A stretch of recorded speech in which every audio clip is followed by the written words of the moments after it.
So discussing rotation across the shoulder girdle or the axis of the shoulder.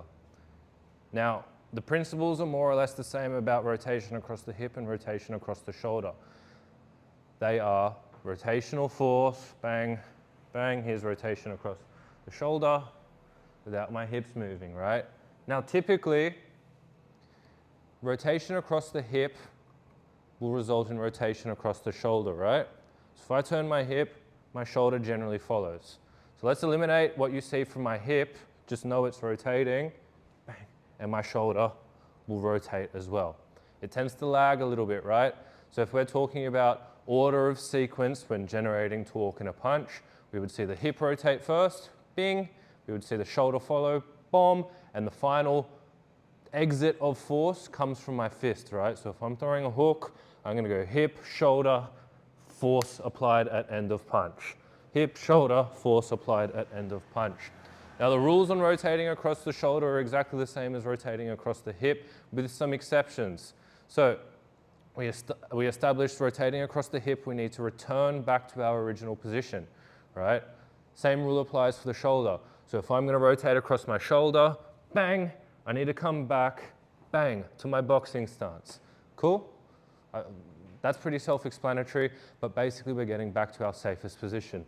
Same rule if I work off my rear hand, bang, there's rotation across my shoulder girdle, bang, return back to my safe position or my boxing stance. Now, how do we cue ourselves to apply torque across the shoulders? Typically, if I'm trying to pull that way, right? So for me, it's my lead side, but if I'm trying to apply torque or force to the left or with my lead hand, right, I'm gonna turn my lead foot in and I'm gonna pull my opposite shoulder, bang, to help me generate force. So pulling the opposite shoulder to complement the direction of force coming from the rotating foot helps you generate torque, right? So if my right foot is rotating, my left shoulder is pulling. So I'm here, I'm gonna turn my right foot, bing, I'm gonna pull my rear shoulder, bang, and that creates my sequence of force generation across two axes of rotation. So hip, shoulder, punch, right? The same rule applies. If I'm working off my rear hand and I want to throw this backhand, I'm going to turn the hip, I'm going to pull my lead shoulder, bang, and the punch comes out. Hip, shoulder, punch. Now, the shoulder is a little bit different because it has a better capacity to apply force across different planes, right? So the hip is generally going to operate across one plane. Bang, bang, bang. Given the flexible nature of a rib cage, we can apply forces across different planes with our shoulders. This is future reference. You don't have to worry about it right now. But right here, I've got shoulder rotation here. If I put my body in this position,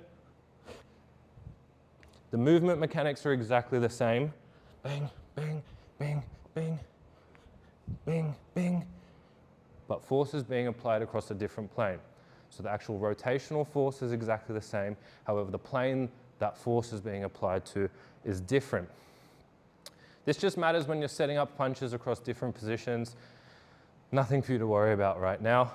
But just remember, rotation across the shoulder. The common mistakes we see across rotation with the shoulder are exactly the same as rotation across the hip. It's over-rotating and not returning your punch or returning back to your stance.